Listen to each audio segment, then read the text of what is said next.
Good morning or good afternoon or good evening wherever you are in the world.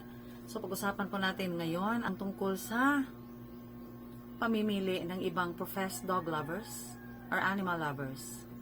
They're professed, self-professed animal lovers, kuno sila. Pero namimili po sila ng breed. Kapag merong nagpapa-adapt, ang unang itinatanong nila ano ang breed? Ano ang lahi? So kung ikaw ay animal lover, you are not going to think of the breed. Dahil kahit na ano pang uri ng hayop yan, anong uri ng aso yan, ano pang breed ng aso na yan, they are just as capable of love as those that have breeds. Ang pinakamaganda pa nga doon, itong ating mga askal, itong ating mga puspin, low maintenance yan sila. Sariling atin yan sila.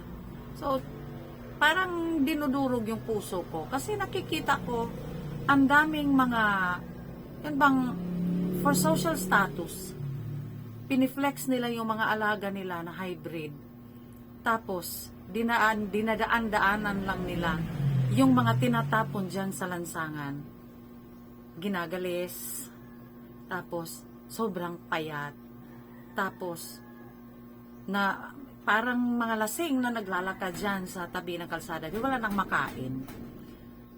Saan yung pagiging dog lover mo dyan? Kung namimili ka ng mamahalin.